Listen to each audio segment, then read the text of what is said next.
Hello, I'm Ian and I play with drones, and with very good reason, because of the amazing pictures and videos you can take from incredible perspectives.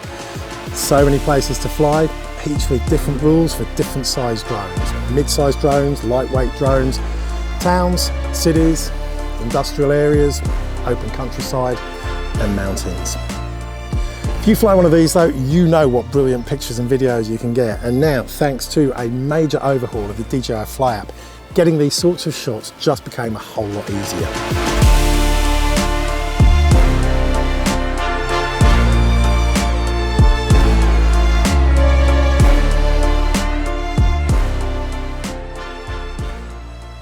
For the last few weeks, I've been travelling to some of my favourite parts of the United Kingdom, getting some pretty spectacular winter shots and making the most of my two favourite models of drones, the DJI Air 3 and of course the DJI Mini 4 Pro. Both of these models produce amazing videos and pictures, but each has got pros and cons for flying in different areas and locations. Now, the DJI Fly app has just had a major makeover to help you work out not only where you can fly, but what rules apply and also how to find the best spots for taking off and flying, as well as letting you upload your own favourite fly spots for others to make use of as well. Now when you open the Fly app, you'll see a nice simple new screen with these three main tiles. If you're running the Fly app on your RC remote, you are going to need to enable Wi-Fi and hook up to a Wi-Fi network so you can make the most of these new functions, as they do need internet access. First off, if things have got a bit wrong and your drone needs fixing, then the service button will walk you through getting it fixed and back up in the air, where you can start a service call or check in on an existing job status. Next to that tile is Quick Transfer, which is great when you are running the Fly app as well on your phone, because it lets you transfer full resolution photos and videos in seconds directly from the drone to your phone without having to remove the micro SD card or needing any cables. Now, I did a video on this function a few months ago, and now it's got this large direct tile. I think people are going to make far more use of it. So I'll put a link to that video below in the notes for you to check out later, because it is actually this big new tile that I want to talk about today, called Before You Fly. This is where all the new functions are housed, and I really do think it's a great addition to the Fly app, because it offers you as much or as little information as you need. If you're an experienced flyer, then you can just make use of the airspace maps and the new fly spot functions, letting you know the best places people have flown from around you. But if you're fairly new to flying, then it can also guide you through what rules apply and what registrations or license you need to fly in whatever location you're about to take off in. And that is the key point, because as I said, different models have got different rules that apply in different types of location for flying. Now, I've mentioned before that both in Europe and the UK, these sub 250 gram drone models easily have the most freedom to fly with the least rules. In the UK, the rules are just based on the weight being less than 250 grams. In the EU, it's based on the drone having a little C0 label, which more recent models like the Mini 4 Pro have got, or it just being under 250 grams, but without any label if it's an older legacy drone like the Mini 3 Pro or the Mini 2. Larger drones like the Air 3 and the Mavic 3 Classic have got a C1 label, and for heavier drones over 900 grams there's also a C2 label that has got different rules again. These labels, coupled with the proximity to congested areas and people, make up what rules apply. And the Fly app will now help work some of this out for you. These smaller C0 sub 250 gram models can generally be flown in most areas, right over people, but never over crowds. So of course another consideration is whether or not you're going to have uninvolved people nearby. Here I am on the South Downs, beautiful sunny day, but I will still have people that are totally uninvolved with the flight of the drone. They're going to be less than 50 meters away, so you need to stick to the smaller models. That's why the 250 gram models like the Mini 4 Pro and the Mini 3 are going to be your friend up here. Even though it's a bit breezy, the Mini 4 Pro and the Mini 3 Pro are still easily going to handle the wind up here. You're still going to get brilliant results. And this is one of my favourite spots for flying this little drone.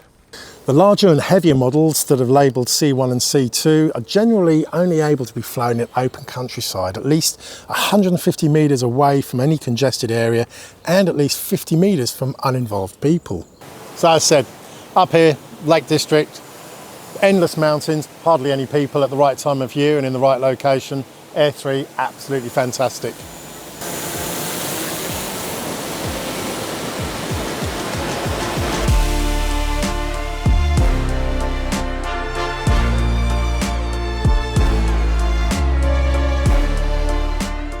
But if you're happy to put in a few hours work online and pay a small fee, there are ways you can fly larger drones like the Air 3 in more areas as well.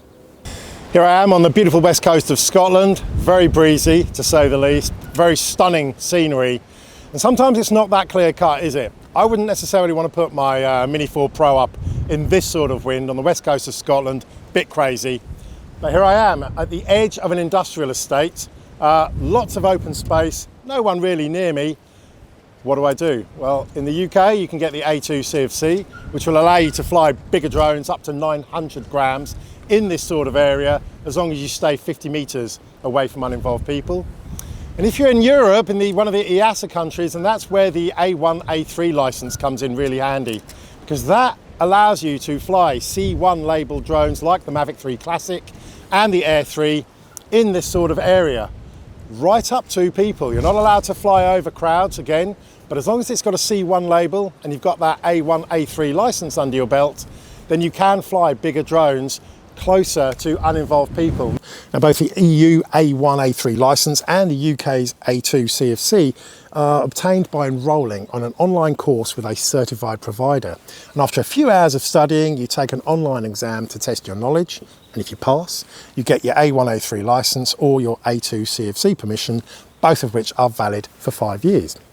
And you can see how the FlyApp lists the need for the A1, A3 license, shown here as EU proof of competence, at this location in France.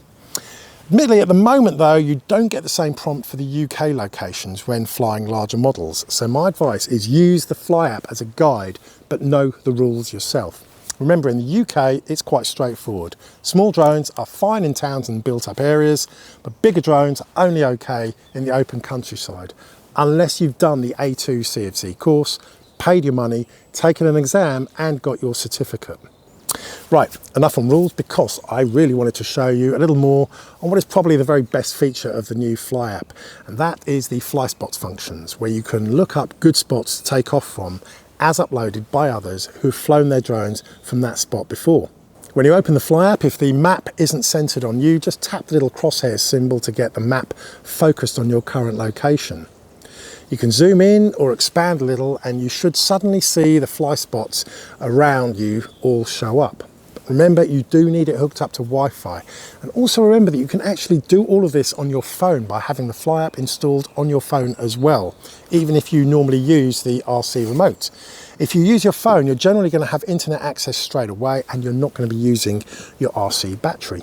Top left, you've got a little drop-down filter. Now, its default value is set to all fly spots, but you can narrow down what type of fly spot will appear on the map by selecting a sub-option like architecture or nature. You can then select all sub-options at the top, or you can tap a further specific sub-option that will then show you the fly spots that have been flagged with this specific tag. You can turn on the photo tiles on or off by tapping this little eye icon in the upper right. But either way, when you tap on a fly spot, it will open up information on things like where the location is, what precautions or checks you might need, along with the GeoZone map to warn you of any airspace restrictions. And if you are using this on your phone, you can then make use of the little map function like Google Maps by tapping the little arrow on the right of the address and opening up Google Maps or whatever mapping application you're running on your phone to get directions to the very spot and drive straight there. Absolutely brilliant, I think. And of course, it is not all about where others have flown before. You will often find a great new spot that you may want to upload yourself. It might be an area that's easy to park and take off from, or maybe there are some obstacles or something you want to watch out for when flying. And this is your chance to upload information to help others out. Just tap the Create New Fly Spot button at the bottom of the screen, then go through the fields and complete as much information as you can. Pick a simple, easy name that describes a specific landmark or location, and then rate it. Now, I'm guessing it's probably going to be a good 5 stars, but equally, if you have run into problems and want to warn people about something specific, then you can give it a lower rating. At that point, though, you're going to get some hashtags offered up which prompt you to enter relevant information. In this example, up in West Scotland, there were some great scenery, but there were also some help I could add on the takeoff point and the flight safety, namely the very strong winds that regularly occur here. Put yourself in the position of someone completely new to the area and write down any information that you think will help them, including the parking or walking access and what it is they can actually film, and any good photography tips, pretty much anything else that you think is relevant. After that, you can add the FlySpots topic that the search filters will use when people are searching for a specific type of fly spot, like nature or architecture or whatever. It's a bit of a shame that you can only attach one topic. I'm hoping that's going to change, because obviously the specific area can be more than one type of topic or tag. Either way, after that, you can then attach some photos. Now, this can be the location of the fly spot itself, or a picture you've taken in flight to show what you can get if you fly in that location. And of course, if you use the quick transfer function, you can upload pictures of the flight you have just made. Then at that point, some more tags appear, offering things like beginner friendly or high wind. And finally, just tap whether there are any personnel in the area. This may be car park attendants, security, or anyone connected with managing the area that you're actually taking off from. And then when you're ready, you can submit the fly spot for publishing. The app does give some information on some restrictions on where fly spots will be accepted or rejected, and this differs from country to country, so just make sure you're okay with whatever is required for your area and you should be all set. So that's it. I really tried to keep this video as short as possible, but I do think the Fly app has really upped its game and become a really useful tool to plan a flight, as well as just controlling the flight itself. And as I said, you can do all the planning in advance before you have even left your home. If you know you're traveling to a certain part of the country, it's all great stuff to waste less time and spend more time flying. Anyway, look, that's it for me. I'm currently back down on the south coast after a great trip around the Lake District and Scotland. As ever, give the video a little thumbs up if you found it useful, and also let me know what you think of the new features and the layout in the comments below. Also include any other features or tips that you have found and made use of. Either way, as ever, until next time, have fun, happy flying.